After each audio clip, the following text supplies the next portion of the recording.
Sharma horror stories. विनय करीब 10 साल बाद अपने गांव असमरना जा रहा था। उसके साथ उसकी फ्रेंड सारा भी थी। विनय ने अपने पिता के बारे में बहुत से किस्से सुने थे और साथ ही साथ अपनी माँ के बारे में कुछ ताने भी। उसके स्कूल से आते वक्त गांव के कुछ लोग हमेशा उसे डायन का बेटा कहकर चिढ़ाया करते थे। विनय जितना अपने पिता को चाहता था उतनी ही नफरत अपनी माँ से करता था। घर आने के बाद विनय की माँ ने उसकी नजर उतारी, पर विनय अपनी माँ को बिना देखे ही अंदर चला गया। सारा ने उनका आशीर्वाद लिया और वो भी घर के अंदर आ गई।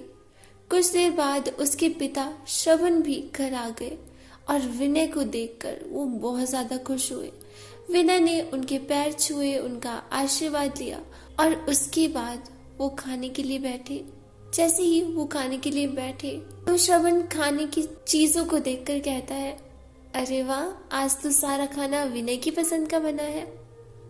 इस पर विनय की माँ अमृता कहती है, हाँ, मैंने अपने हाथों से मेरी बेटी की मनपसंद क्या कहते हैं, डिशेज बनाई है।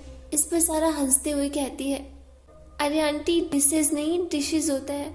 इस पर अमृता थोड़ा सा मुंह बनाकर बोलती है, दोनों एक ही बात है। इस पर विनय कहता है, मुझे नहीं खाना ये डिशेज जिसमें एक डायन ने जहर मिला दिया है। ये कहकर विनय बिना खाना खाए वहां से अपने रूम चला गया। उसकी माँ भी बिना खाना खाए वहां से उसकी ऐसी बात सुनकर दुखी होकर अपने कमरे में चली गई।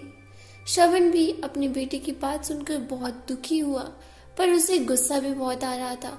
वो अपने बेटे के कमरे में गया और उसे गुस्से में कहा, ये क्या तरीका है अपनी माँ से बात करने का? हाँ, इस पर विनय कहता है, माँ नहीं, डायन। पूरा गांव यही बुलाता है उसे। श्रवण ने ऐसे सुनते ही विनय को जोर से थप्पड़ मार दिया और श्रवण कहता है, क्या जानते हो तुम अपनी माँ के बारे में? हाँ, कुछ बेवकूफ लोगों ने कुछ कहा और तुमने मान लिया। तुम्हें पता है तुम्हारी माँ के साथ आखिर क्या हुआ था? वैसे तो तुम्हारी माँ ने मुझे वो बात तुम्हें बताने से मना किया था, और अब बस। आज से करीब 25 साल पहले मेरे पिता इस गांव में सरपंच थे। मैं और तुम्हारे चाचा जी इस गांव में जितनी इज्जत हमारे पिताजी की थी, उतनी ही इज्जत हम दोनों भाइयों की भी थी। हम दोनों ही बिल्कुल निडर और साहसी थे, इसलिए गांव पर किसी भी तरह का संकट आए तो पिताजी से पहले हम दोनों भाइयों को गांव के लोग याद करते थे। ऐसे ही एक बार गांव के एक जंगल में शंभू शिकार करने निकला था। उसके लिए जंगल रात के समय शिकार के लिए बहुत ज्यादा अच्छा था और शंभू के लिए ये रोज की बात थी। जंगल में कहीं से उसे हिरन भागते हुए नजर आया। उसने अपनी शिकार की गन उठाई और वो हिरन को गोली मारने ही वाला था कि तभी एक लड़की ने उस हिरन पर झपट्टा मारा और अपने दांत उसके गले में गड़ा दिए और वो हिरन के गले से बहता हुआ खून ऐसे पी रही थी जैसे कि कोई प्यासा पानी पीता हो।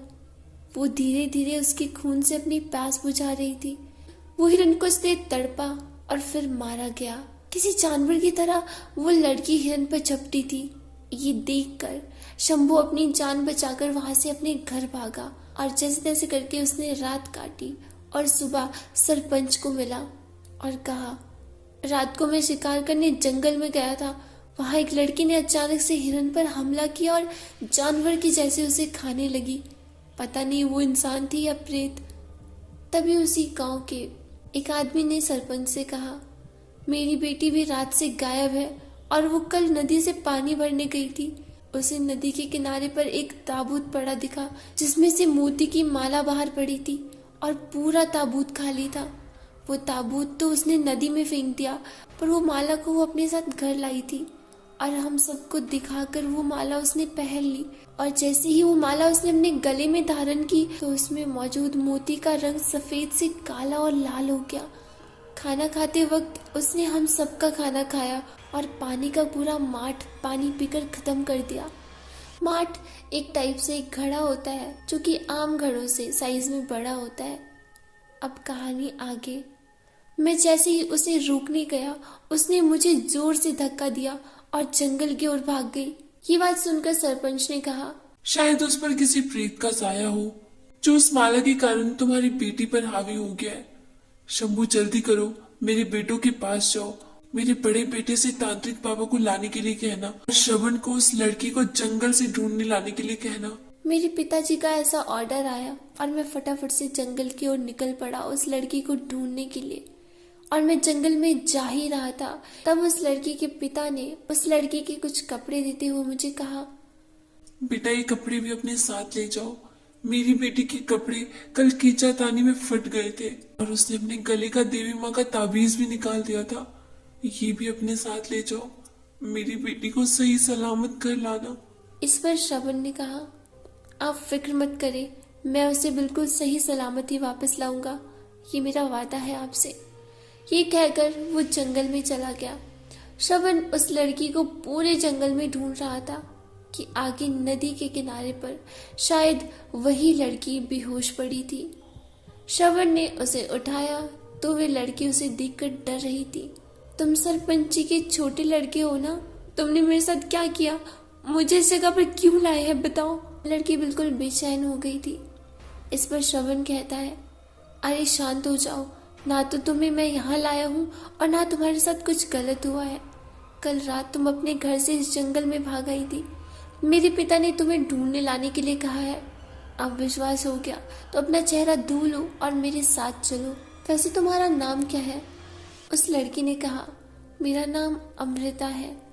उसे काफी अजीब लग रहा था, उसके सारे कपड़े खून से सने थे। रात में उसके साथ क्या हुआ था वो बेचारी कुछ भी नहीं जानती थी। श्रवण, जल्दी करो, हमें जल्दी जाना है। अमृता, मुझे अपने कपड़े साफ करने हैं, तो क्या तुम यहाँ से थोड़ी दूर जा सकते हो? श्रवण, साफ करने की क्या जरूरत है, ये लो तुम्हारे पिताजी ने कुछ कपड़े दिए हैं, इसे पहन लो। अमृता, ठीक है, अब आप यहाँ से जाओगे या मैं आपके सामने ही कपड़े बदलूं? श्रवण आंखें नीचे करता हुआ, माफ करना, मैं चाहता हूँ, कल रात की तरह कहीं अब भी गायब मत हो जाना। अमृता ने मुस्कुराया और श्रवण वहां से थोड़ी दूर चला गया। अमृता का थोड़ा सा डर कम हो गया। उसने कपड़े बदलकर श्रवण को आवाज दी और श्रवण उसे सही सलामत देखकर बहुत खुश था। श्रवण ने उसके कपड़ों की तारीफ भी की और दोनों घर की ओर जाने लगे। गांव के सभी लोग अमृता से डर रहे थे। श्रवण के बड़े भाई ने तांत्रिक बाबा को वहां पहले से ही बुलाया हुआ था। अमृता को देखते ही तांत्रिक बाबा कहने लगते हैं, इस कन्या को जो माला मिली थी वो मुझे लाकर दो। अमृता ने अपने गले से वो माला निकाल कर बाबा को दी। बाबा ने एक धागे में मंत्र फूंके और उसके हाथ में वो धागा बांध दिया, जिससे वो आत्मा उस पर हावी ना हो। उसके बाद जैसे ही उस माला को तांत्रिक बाबा ने देखा तो उन्होंने कहा, ये कोई आम माला नहीं है, इस कन्या के शरीर पर एक डायन का वश है और जो सिर्फ रात में ही इस पर हावी होगी, जिससे इसकी मांस की भूख और खून की प्यास जाग उठेगी। इस माला के एक एक मोती में प्रेत है जो एक डायन के साथी है। ये सब इस कन्या के शरीर पर अपना कब्जा करना चाहते हैं। जैसे ही वो प्रेत इसके शरीर को अपने वश में कर लेते हैं तो फिर कभी भी ये कन्या इंसान नहीं बन पाएगी, ये हमेशा डायन रहेगी। श्रवण, फिर बाबा हम अमृता को कैसे बचा सकते हैं और उस डायन को कैसे रोकेंगे? क्या इस समस्या का कोई समाधान नहीं? तांत्रिक बाबा ने कहा, इस माला के जरिए मैं उसे यहाँ लाऊंगा, बस मुझे हवन की कुछ सामग्री चाहिए। श्रवण ने हवन की सारी सामग्री लाई और बाबा ने भस्म से वही एक चक्र बनाया।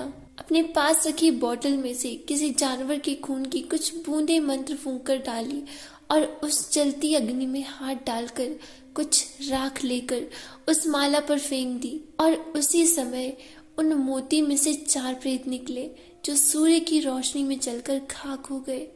पर जिस डायन ने अमृता के शरीर पर वश किया था वो माला से बाहर नहीं आई। एक बार फिर बाबा ने कुछ मंत्र फूंके और उस माला पर राख फेंकी। तभी अचानक मौसम बदला, पूरे आसमान को काले बादलों ने घेर लिया, जिससे चारों ओर अंधेरा हो गया। तभी तांत्रिक बाबा को अग्नि के ऊपर एक खौफनाक डायन नजर आई। सूर्य को बादलों ने घेर लिया था, जिस कारण वो डायन जली नहीं। तांत्रिक बाबा ने कहा, कौन है तू? यहाँ क्यों आई है और क्यों उस मासूम लड़की के शरीर पर कब्जा किया है तूने? इस पर डायन कहती है, कालिका है मेरा नाम। कई सालों से पानी की गहराई में कैद थी, फिर इस लड़की ने मुझे उस कैद से मुक्त कर दिया। तभी मैंने इसके शरीर में प्रवेश किया और अब मैं इसे छोड़कर नहीं जाऊंगी। इतना कहकर वो जोर जोर से हंसने लगी और फिर गायब हो गई। अब उस माला में केवल 2 मोती बाकी थे। तांत्रिक बाबा उसे अपने वश में नहीं कर पा रहे थे। इस पर अमृता कहती है, शायद उस ताबूत के अंदर वो माला रखने से डायन कालिका फिर से कैद हो जाएगी। तांत्रिक बाबा ने कहा, श्रवण जल्दी जाओ, उस नदी पर से वो ताबूत रात से पहले लेकर आओ। ये भस्म की पोटली अपने साथ ले जाओ जो तुम्हें मुसीबत से बचाए रखेगी, और कैसे भी करके वो ताबूत रात से पहले ही लेकर आना, वरना डायन कालिका अमृता को अपने वश में कर लेगी। श्रवण अपने बड़े भाई के साथ नदी की ओर निकल गया। वो दोनों नदी के पास पहुंच गए। श्रवण ने अपने बड़े भाई को भस्म की पोटली दी और नदी के अंदर ताबूत ढूंढने लगा। किसी चीज से उसका पैर टकराया। श्रवण ने देखा तो वो ताबूत ही था जो बेलों में अटका हुआ था। उसने जैसे तैसे ताबूत को बाहर निकाल लिया। उस ताबूत पर संस्कृत भाषा के काफी सारे मंत्र लिखे हुए थे। वो लेकर वे वहां गांव की ओर जाने लगे, पर करीब 2 घंटे चलने के बाद भी बार बार उसी नदी के पास पहुंच जा रहे थे। जब भी वे गांव की तरफ जाते तो वापस से वो नदी के पास पहुंच जाते। श्रवण, विनय भाई, ये क्या हो रहा है? हम बार बार एक ही जगह कैसे पहुंच जाते हैं? और गांव की ओर जाने वाला रास्ता कहीं दिखाई नहीं दे रहा। भाई, तुम्हारे पास की भस्म की पोटली तो दो। विनय के पास जो भस्म श्रवण ने दिया था वो उसके पास नहीं था। वो बस चुपचाप चला जा रहा था। जैसे ही श्रवण ने अपने भाई को छुआ तो वे दोनों ही दूर जाकर गिर गए।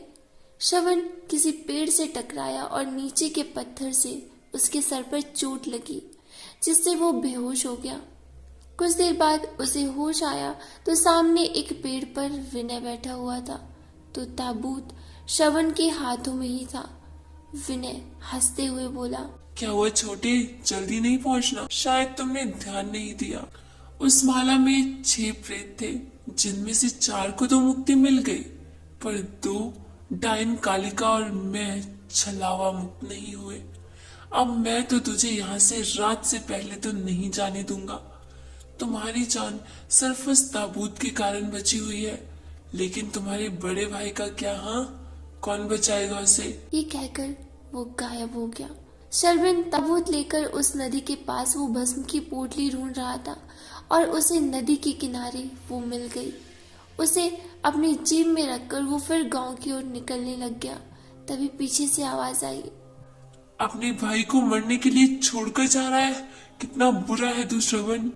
श्रवण ने पीछे देखा तो वहां विनय खड़ा था। वो पेड़ पर अपने सर जोरों से पटक रहा था और उसने पेड़ की सूखी डाल तोड़ी और अपने पेट पर मारने ही वाला था कि श्रवण ने कहा, रुको, मैं ताबूत यहीं रख देता हूँ, अगर मेरे भाई को कुछ मत करना। उसने ताबूत नीचे रखा ही था कि उस प्रेत ने विनय के पेट में डाली घुसाई और वो श्रवण के शरीर पर वश करने गया, परंतु वो उसे अपने वश में नहीं कर पा रहा था। जैसे वो प्रेत विनय के शरीर में से बाहर श्रवण के पास आया तो उसने तुरंत जेब में से भस्म निकाली और प्रेत पर छिड़क दिया और वो प्रेत वहीं जलकर राख हो गया। श्रवण ने अपने बड़े भाई को संभाला और कहा, विनय, मुझे माफ करना, मेरी वजह से तुम्हारा ही हाल हुआ है। काश तुम्हारी जगह मैं मर जाता। विनय दर्द से कराते हुए कहता है, नहीं छोटे, ये सब मेरी गलती है। तूने जो भस्म की पोटली दी थी उसे मैंने अनजाने में कहीं गिरा दिया। तुम अपने आप को दोषी मत कहो। अगर मेरे लिए कुछ करना चाहते हो तो उस डायन कालिका से लड़की और गांव वालों को बचाने का वादा करो। इतना कहकर विनय मर गया। लेकिन अब रात हो चुकी थी और उधर अमृता के हाथ में वो धागा अपने आप ही जल चुका था। श्रवण अपने भाई की लाश लेकर जैसे ही गांव में आया तो उसने देखा कि गांव के सभी लोग मंदिर के अंदर चले गए थे। उसकी ओर पीट करके अमृता कुछ खा रही थी। जैसे ही श्रवण उसके पास गया तो अमृता वहां से दूर चली गई। सामने तांत्रिक बाबा की कटी फटी जिंदा लाश पड़ी थी, जो कह रही थी, तुमने ताबूत लाने में देर कर दी, अब वो सब कुछ तबाह कर देगी, उसे रोको। ये कहकर तांत्रिक बाबा मर गए। वो माला अब अमृता के गले में ही थी और वो शबन से दूर खड़ी थी। इस पर डायन कालिका कहती है, कहते हैं मरने वाला कभी झूठ नहीं बोलता। ये बात तो सच है कि तुमने आने में बहुत देर कर दी। चलो कोई नहीं, मैं तुम्हें दो रास्ते देती हूँ। एक जो ताबूत तुम्हारे पास है उसे जला दो, जिससे मैं शरीर के साथ तुम्हारे गांव से दूर चली जाऊंगी। और दूसरा, तुम सभी लोगों को मारकर इस गांव को कब्रिस्तान बना दूंगी। शबन, हाँ सही कहा तुमने, मरने वाला हमेशा सच बोलता है, लेकिन मरा हुआ प्रेत हमेशा झूठ बोलता है। ऐसे ही मैंने किसी की बात में आकर अपने बड़े भाई को खो दिया, परंतु अब नहीं। जब तक ये ताबूत तुम्हारे पास है तुम मुझे नहीं मार सकती, पर मैं अमृता को बचा कर रहूंगा। डायन कालिका कहती है, पर कैसे? जब ये माला मेरे गले में है तुम मुझे कैद नहीं कर सकते, क्योंकि जब तुम उस ताबूत को लेकर मेरे पास आओगे तो मैं तुरंत तुमसे दूर चली जाऊंगी और बिना ताबूत के मुझे पकड़ना, यानी अपनी मौत को दावत देना। क्या करोगे तुम? तभी शबन को कुछ याद आया। वो बिना कहे कुछ मंदिर की ओर चला गया और मंदिर के अंदर ताबूत रखकर बाहर आ गया। उसके हाथ में ताबूत ना देखकर डायन कालिका शबन के पास पहुंच गई। शबन ने तुरंत अपनी जेब में से देवी माँ का ताबीज निकाला, जो अमृता के पिता ने उसे दिया था। देवी माँ के ताबीज के कारण से जंगल में छलावा शबन के शरीर पर वश नहीं कर पाया था और उसी ताबीज को उसने अमृता के गले में डाल दिया। ताबीज डालते ही डायन अमृता के शरीर में से बाहर निकल गई और शबन अमृता को लेकर मंदिर में आ गया। इस पर डायन कालिका गुस्से से बोलती है, तो तुम मुझसे डरकर नहीं भागे थे, बल्कि तुम अमृता को बचाने के लिए भागे। इस पर शबन कहता है, हाँ सही कहा तुमने। मैंने अपने भाई को वचन दिया था कि मैं गांव के सभी लोगों को और अमृता को बचाऊंगा और तुम्हें खत्म कर दूंगा। शबन ने वो माला अमृता के गले में से निकाली और उसे ताबूत के अंदर वापस रख दिया और डायन कालिका फिर से वहीं पर कैद हो गई, उसी ताबूत में। गांव के सभी लोग खुश थे, पर अमृता नहीं। वो अपने आप को दोषी ठहरा रही थी और सभी को उसे मारने के लिए कह रही थी, पर सभी ने कहा कि इसमें तुम्हारी कोई गलती नहीं, वो सब उस कालिका डायन का किया धरा है। इसके बाद मंदिर के बाहर अमृता को बिठाया और सभी ने उसे दूध से नहलाया। 24 दिन बाद अमृता श्रवण से, मुझे अभी भी डर लग रहा है श्रवण, कहीं वो डायन कालिका फिर से तो नहीं आएगी ना? श्रवण, नहीं, अब वो कभी नहीं आएगी, क्योंकि मैंने पंडित जी के साथ मिलकर उसे नर्क भेज दिया है। उस ताबूत पर संस्कृत भाषा में काफी सारे मंत्र लिखे हुए थे। मैंने वो ताबूत पंडित जी को दिखाया, उस पर डायन कालिका को मुक्ति कैसे मिलेगी वो भी लिखा हुआ था। उस मंत्र को पढ़कर पंडित जी ने वो माला जला दी। अब वो कभी वापस नहीं लौटेगी। अमृता ने कहा, सच कह रहे हो श्रवण तुम? श्रवण, हाँ बिल्कुल सच। और एक सच ये भी कि मेरे पिता मेरे लिए लड़की देखने जा रहे हैं। इस पर अमृता घबराते हुए, और कौन है वो लड़की? श्रवण, ज्यादा तो नहीं बता सकता, लेकिन उसका नाम अ अक्षर से शुरू होता है और ता पर खत्म। ये कहकर श्रवण वहां से चला गया और अमृता भी समझ गई थी कि वो लड़की और कोई नहीं बल्कि वो खुद है। हम दोनों की शादी के कुछ साल बाद तुम पैदा हुए।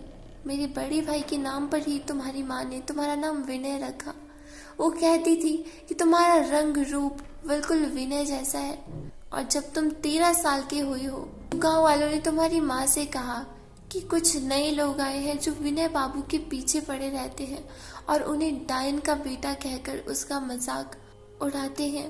वो करीब 3 महीनों से उसके पीछे पड़े हैं। हमें कुछ गलत लगा तो हमने शंभू को उनका पीछा करने को कहा, तो शंभू को पता चला कि वे लोग शैतान के पुजारी हैं और जो कि इस अमावस्या में विनय बाबू की बलि देकर उस डायन कालिका को फिर से जगाना चाहते हैं। आपके पति और शंभू उन्हें यही ला रहे हैं। इस बार अमृता डरी हुई नहीं लग रही थी। जैसे ही हमने उन चारों को घर लाया तो उसने अपने हाथ में तलवार ली और उन चारों का सर धड़ से अलग कर दिया। अमृता को इस रूप में मैंने पहली बार देखा था। हमने और उसने तुम्हें शहर पढ़ने के लिए भेजा था ताकि तुम पर कोई आंच ना आए, और आज तुमने जो किया उससे तुम्हारी माँ पर क्या बीती होगी तुम सोच भी नहीं सकते विनय। ये सब सुनकर विनय की आंखों में आंसू आ गए। उसने तुरंत अपने पिता से माफी मांगी और उन्होंने कहा कि माफी मांगनी है तो अपनी माँ से मांगो, मीर से नहीं। और इतना सुनते ही विनय तुरंत अपनी माँ के कमरे में चला गया और वो वहां पर अमृता को बहुत दुखी और रोते हुए एक कुर्सी पर बैठे हुए देखता है। तभी विनय फटाफट से जाकर उसके पैरों पर गिर पड़ा और उससे रोते रोते कहता है, माँ मुझे माफ कर दो, मैंने कुछ लोगों की बातों में आकर तुम्हें बुरा कह दिया। मैं बेवकूफ था जो तेरी ममता को नहीं देख पाया। इस बात पर तो तू मुझे मार भी सकती है। विनय को ऐसे देखकर अमृता की आंखों में आंसू आ गए। अमृता ने कहा, अरे बस कर, आज के बाद कभी मरने की बात की ना तो मैं तुझसे कभी बात नहीं करूंगी। इस पर विनय कहता है, अच्छा ठीक है माँ, कभी नहीं कहूँगा। अब मेरे हाथ से मेरी फेवरेट डिशेस खाओगी क्या? श्रवण और सारा, अरे डिशेस नहीं डिशेस होता है। सो फ्रेंड्स, ये थी हमारी आज की अमेजिंग भूतिया कहानी जो कि हमें भेजी है समीर ने। समीर का ये स्टोरी भेजने के लिए दिल से शुक्रिया।